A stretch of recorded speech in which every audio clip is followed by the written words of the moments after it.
Before we even get to the grief part, there is first the experience of the loss or the shift. And that is actually what has brought you to this point. So what is it that you've either lost either through death or maybe the loss of a job or maybe a divorce, maybe the loss of a pet, and or a shift as far as something as a shift in the economy.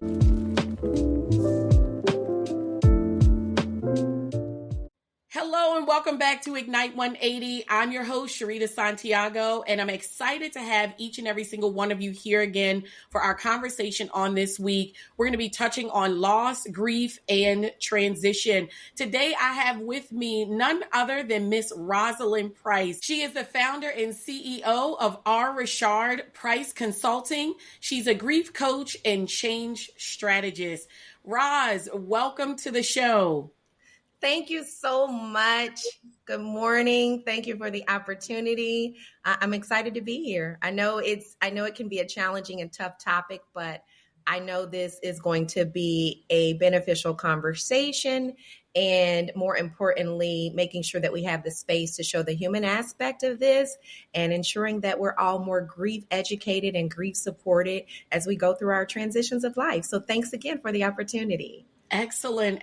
Yes, I'm excited to delve into this topic. And one of the reasons I wanted to dig deep into the idea of grief, loss, transition is, as you know, we've been looking at the media.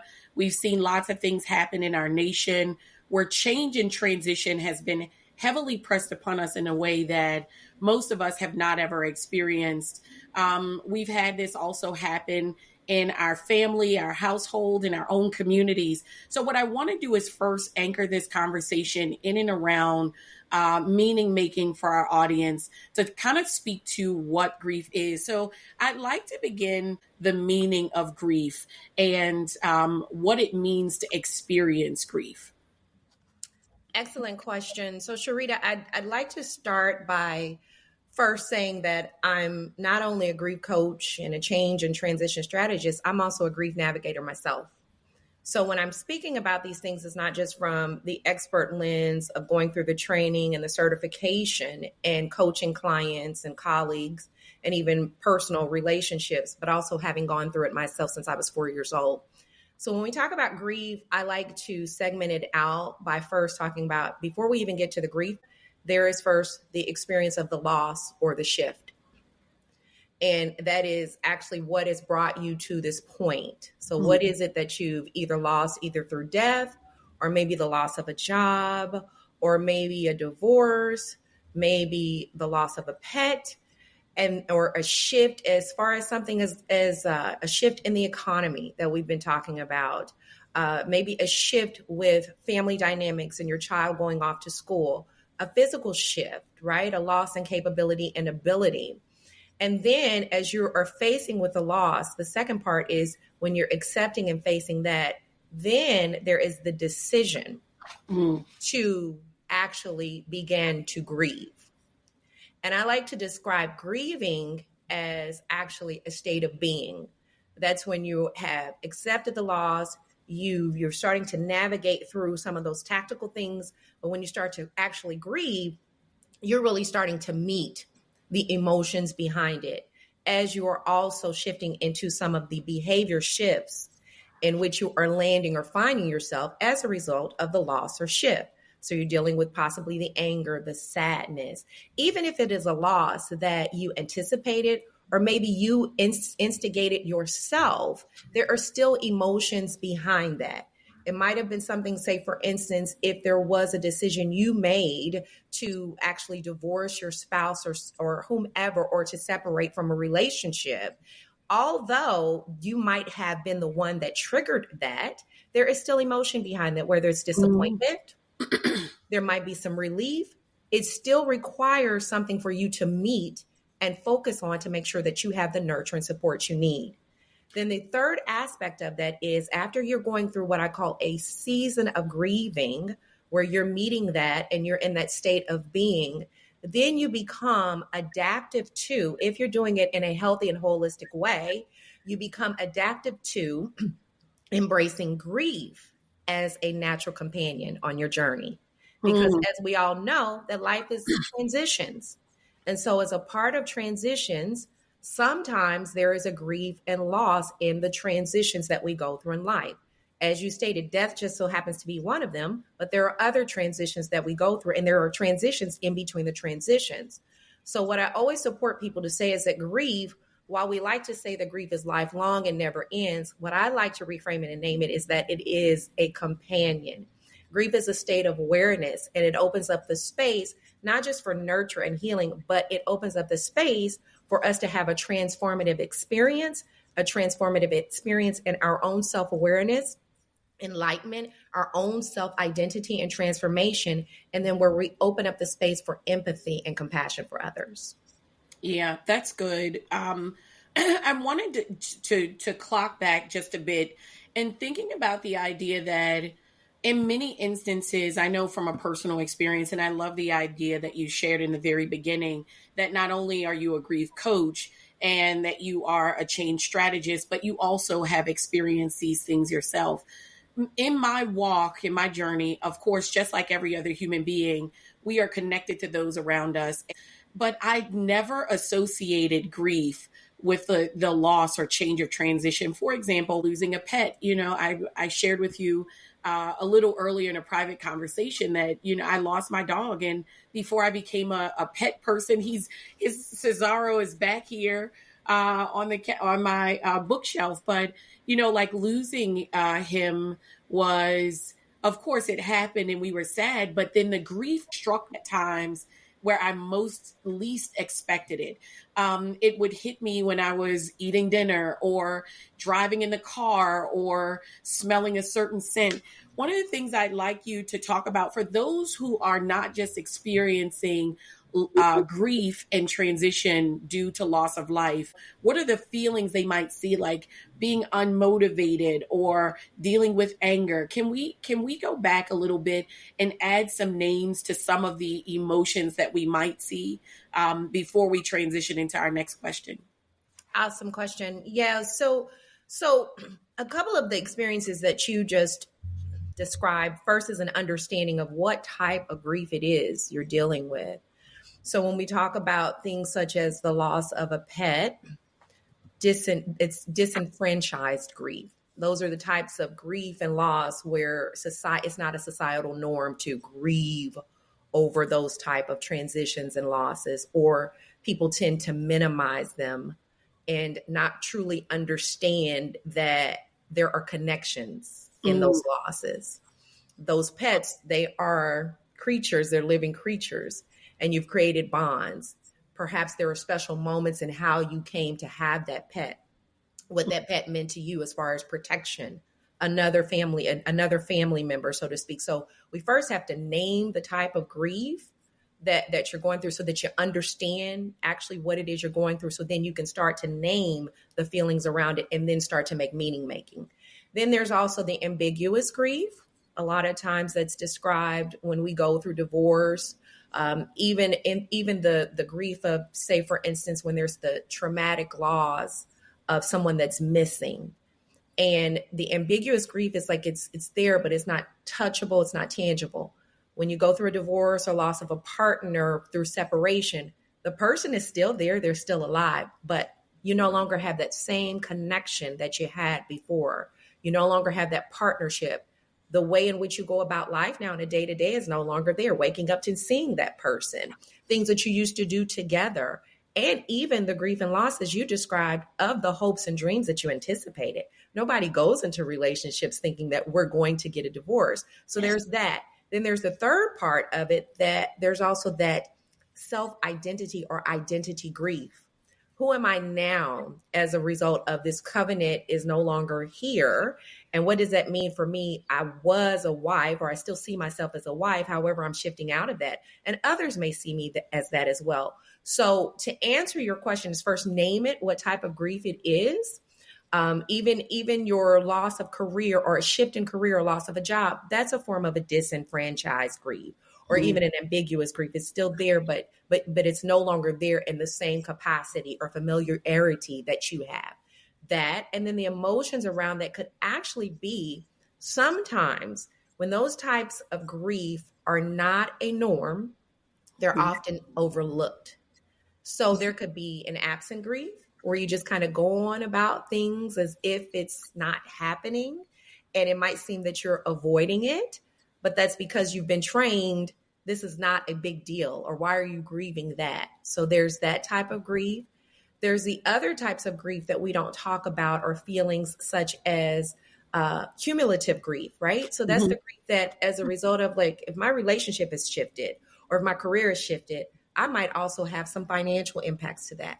Dynamics and relationships may happen. So you might have some sadness. There's an emotion there, sadness from those disconnections or those shifts there. You might also have the types of feelings of longing. So that person, or just that being there, that pet, you might have a sense of longing. There also may not be emotions, but there might be some things that come out in your behavior, in your physicality, that may be tied to your grief. So it's a whole gamut of things. Like, you may not be angry with the other person, but you may be angry that this has ended for you, that this has shifted for you, that there's something that you've got to shift and change and to do anew. So it's all types of emotions behind that. You hold two hats. So you have the hat of a grief coach and a change strategist. Can you walk us through what you experienced if you took that hat off and you had to utilize what you now know as a coach in your individual process? Can you give us an example of what you experienced in your own life, your own story, and how you walked through that? What tools did you wish you had in the process of dealing with grief? How did you reflect on it? What might prepare you in the process of experiencing? Well, I don't think there's anything that can prepare you, but maybe you have another perspective on that. So that's why you're here today. So if you could just kind of walk us through your process and your experience. Yeah, so I'll make it brief, but try to make some meaning of it and connect it, right, to present day. So when I was 4 years old, my mom was diagnosed with a terminal disease that progressed. Okay. She didn't pass away until I was 16.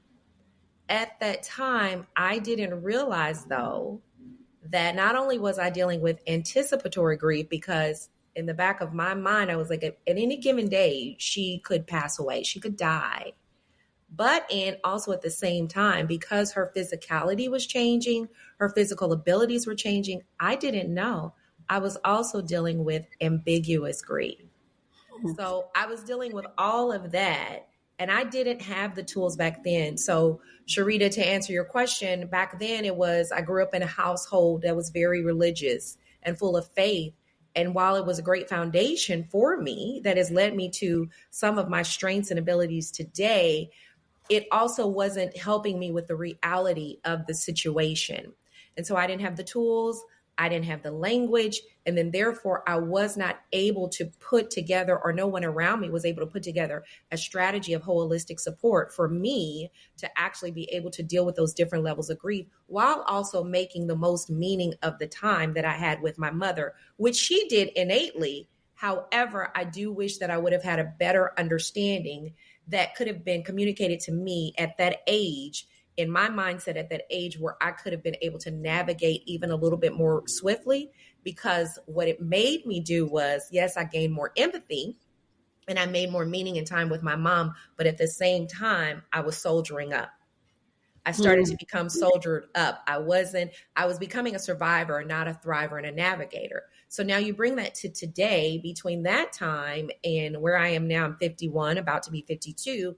I've had lots of cumulative losses in between and grief, but along the way, I've gathered skills and tools. And so what it has made me is more savvy in how I navigate grief. And one of those things that I've done is to actually face it, to meet it. Sometimes when we use the word faith, sometimes it's a blind faith, and sometimes it is used for us to kind of ignore what's actually going on. And you have the hope that something's going to be how you want it to be. But sometimes that faith is actually that this may not be what I want it to be. However, I do have the tools and the strength to be able to navigate it through it in a healthy way. So 3 of the things that I picked up along the way, Sharita, that has been the best thing for me that I apply and that I also help people with is that I find the quiet in grief. And when I find the quiet and grieve, then I'm able to actually really deal with what's going on, listen to my voice, kind of quiet the voices around me and their projections and their perspective, although well intended. But I'm trying to really deal with those emotions that you talked about. What is it that I'm feeling? And then I'm seeking for the answers of that. And then what I do is I take solitude. I know there is a lot of times we know that there's a benefit, right, of having support around us and people around us. And you should look for that and you should have that. However, we also have to garner and gain an appetite for solitude and feed that appetite. Because what's happening is then you're able to hear yourself, you're able to answer some questions or identify where you do need the best support for yourself. And then you are also getting yourself ready to go into your new normal because you are transforming and expanding even into a greater version of yourself. And then after that, you're able to build your strategy around how you're going to go into your new normal and what you need in order to do that. That's good. I really appreciate the anticipatory grief. As we age, you said you were 51, I'm turning 45 this year, and thinking about like with myself aging, there's some things that when I look at the faces of those who are my elders, that they aren't going to be around. And that is just the reality, of our living.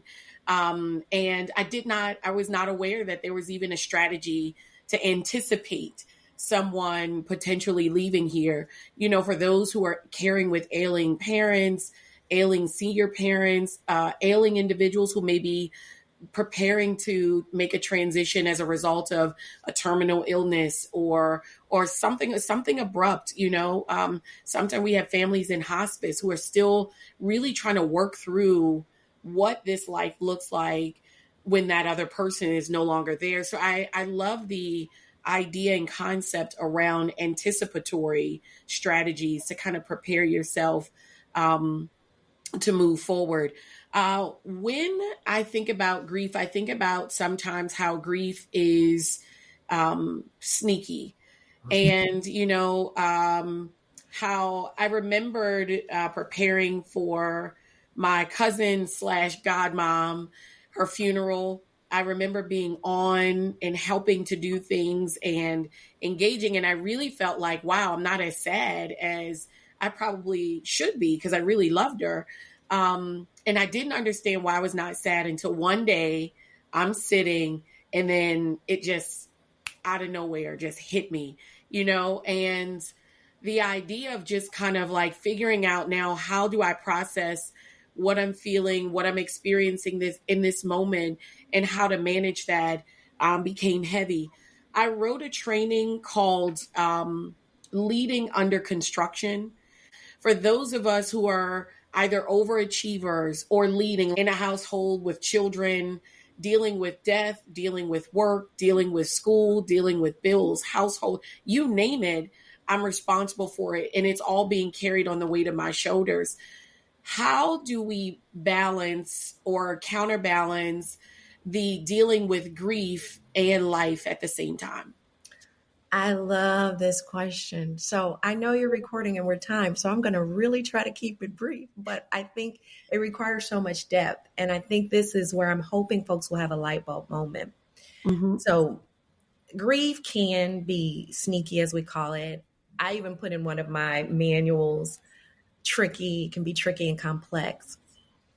However, and what I like to say is that grief is not necessarily sneaky or tricky. Grief is sophisticated. Mm-hmm. Yes. Grief is sophisticated and comes with its own, how do I say this? It comes with its own power of enlightenment, yet at the same time, it is so challenging because of its complexities. And I will say to you, Sharita, when we ask the question of how do we balance that, is the quick answer is get comfortable with grief. You notice that I said grief is a companion earlier in the earlier questions. Get comfortable with grief. We're comfortable with joy. We're we invite peace. We long for peace, right? We are so happy to have happiness. That's what we thrive for, right? And we should. Contentment. Those are all things that we invite. But the one uninvited guest is grief. We do not want grief. Grief, you stay over there, you stay away from me. And when you creep up on me, let me know. Because I got to be in control of this, or don't creep up on me at all. But we have to get comfortable with grief. So one of the ways that I balance that is, so before, right, even though I knew my mother was passing, it didn't creep up on me. I was prepared for it. Didn't make it any easier. And then as I was dealing with cumulative grief, right, grief started to become the norm, but not the norm in the sense where I started to become numb to it. I started to want to get familiar with grief. Grief, who are you? Why are you here? What is it that you're trying to show me? What are you trying to lead me to? And then what's the lesson in the relationships that I have formed? So my answer to that is get comfortable with grief. Grief, I allow grief to walk with me, and I walk with grief. And I know that's like, people are like, why are you smiling? Because when I do that, grief doesn't sneak up on me. Grief becomes my companion, and we're in sync. So grief is saying to me, that might be a trigger for you. And is it a trigger that is something you need to address? Or is it a trigger that's something that you need to embrace, that it is something, a memory or a longing that is healthy for you? Or is it something that you need to focus on and manage? So the balance comes in first, not befriending grief. Because I try not to be that toxic positivity. Yes. But because that drives me crazy, Sharita. It really does. Like I'm the person in between. Don't be negative and don't be overly positive. Let's deal with the reality, right? And let's reframe it to what makes sense for our unique journeys. Grief is a companion. It ain't going nowhere. It's a part of life. And really, it does not always have to be this negative thing. Grief is a teacher. So, and grief and loss are paired. And I believe in what I hear you sharing is that what we're experiencing is a normal part of this process, that change and transition will forever and always be with us. As long as you're breathing. Okay. Yeah. So being prepared to navigate that landscape of grief is something that we are all responsible for being able to handle. Now, let me ask you this. When I was a kid, I remember I have grandparents. My mom was a younger mother, so I hung around the old folks, the old saints, a whole lot. And I remember my grandfather losing like his first cousins and, some others. And so when you talked about, like the ability to endure, like what you were mentioning, I like to akin to the fruit of the spirit, like long suffering. But grief when I was a child, it was sad because I could sense that other people were sad. I had a very long bout in my life where no one disappeared. Like everyone was here. I've not lost my mother, blissfully. My biological father and my stepdad, both are still alive. I've experienced the loss of some very dear friends of mine who've transitioned. I want you to speak to the individual listener who's not gone through the experience in a trivial or trying way. I want to touch on those who have not yet had a loss. I come from a massive family. We have so many cousins and aunties and uncles on both sides of my family. So losing people is bound to happen, but for those individuals who have a much smaller circle, maybe have not lost anyone yet, how might they prepare? And I know it seems a little strange when we're talking about things like death, but even if we include some other things we talked about, like divorce, job loss, change, losing a pet, all the other things, how might they prepare themselves mentally? Like if you could give us one or two just kind of basic principles around that preparation for those who've never experienced it or never experienced it in a way that shifted the dynamic of the way that they continued their journey. Yeah, I don't know, to your point, if they could actually prepare for it or if they could be more or less aware of it. Got it. Mm-hmm. It's an awareness. And the preparation, you can prepare all day, right? Mm-hmm. Like I said, my mother packed in, in the 16 years that I was with her and she with me, she packed in a lot. Mm. But she could still never prepare me for the aftermath. That makes sense, you know? Yes, so what happens now when my dad is dealing with his grief and how his behavior shifted because his grief is inhibited, meaning that it's, suppressed, right? He's showing us that he's grieving by his behavior and his actions, and he's verbalizing it, but not really. He's soldiering up and he's just going about life.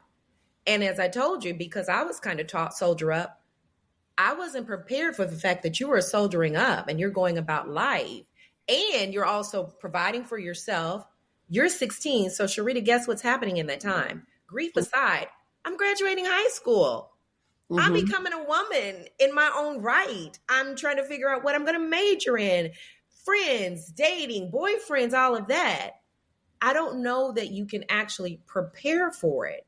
Yes. I think it becomes an awareness. Then that when you are more aware of it, then you build a curiosity for it. And then you start to build a knowledge of it. And then therefore you can start to gain tools because knowledge is one of the tools. And then you start to gather those things. So in the event that it does come, it's not like a total shock because it's not something that you totally do not know. You may not have experienced it, but you have an awareness of it. And I think awareness is a big thing.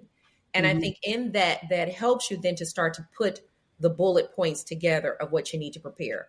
The other thing is that if you have never experienced that, here's the thing about this human experience. You have people with you on the journey. Yes. So while you may not have gone through it, you've got veterans like myself. I always say this, like, this is not a calling that I would have chosen. However, I do not run from it. Yeah. I am the queen of transitions. So you have veterans like myself. You have veterans like you. There are other people here to help you. So don't grieve in silence. Do not do that in silence. And one way to prevent that is that when you have an awareness of what loss, transitions, grieving, grief, all of those things, when you have an awareness of it and you're not hiding from it, you may not be able to define it, but you have somebody that's along with you that can help you define it for yourself and then help provide you with the tools.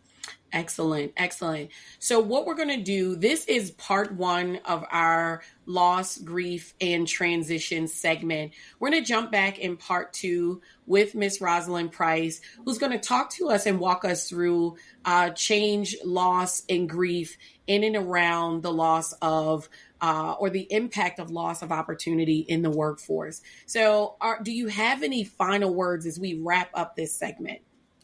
I will say this. So in your preparation, because I loved that last question, and I just have to kind of pull on it even more. One example when I tell you that, so not only do I coach other people, but I've been able to help my son. So my stepson lost his father. We lost his father. And I hate to use the word loss. His father transitioned from this life into his, what I call limitless being in 2022. He had never faced that, to your point. That's a real life example. Never had a major death in his family. His transitions, for the most part, if he had to define it in life, have been smooth. This one took him by jolt. This was a surprise. It's one of those things that you call a complicated grief because it was sudden, came out of quote unquote nowhere. And even his mom hadn't been through it like that, but he had me. So I was able to put together a toolkit for him, a foundation. And his father was so akin to grief, meaning that he didn't shy away from the death conversations. So he would prepare him from the tactical side of it and from the logical side of it. And then he had me, stepmom, who had been there before, so I could provide a toolkit for him. And then he could navigate on his own with my support. So just a real live example there of really being familiar with it. So the last thing I just will say is don't run from it. I know it's hard. But when you meet it, on the other side of it, I tell you, the transformation is like no other. Your relationships and your relationship with yourself becomes even more dynamic, and your self-awareness. Yes. Okay. Well, thank you so much. We are going to have you, Roz, join us for part 2 in this loss, grief, and transition conversation. Where can our listeners find you? Oh, you can find me. So my website is rrichardprice.com. And so you will see a layout of more of my mission, my values, how I provide support and partnerships in the communities that I've built for people like us, Sharita, and for the people that you've described that have never been akin to death in such the way that we have in loss. And then also to support others who are going through other losses that we're going to shift into when we talk about career, divorce. They can find me there. You can also find me on Facebook, Rosalind Price. You can find me on Instagram, Rosalind Price. I'm on Blue Sky. So just please outreach. And if you don't get support from me or even Sharita and your network, get support from somebody and become more savvy. Yes. Awesome. Well, thank you again. I thank you all for joining us for this episode. And remember to lead every moment. Thank you all and have a blessed day.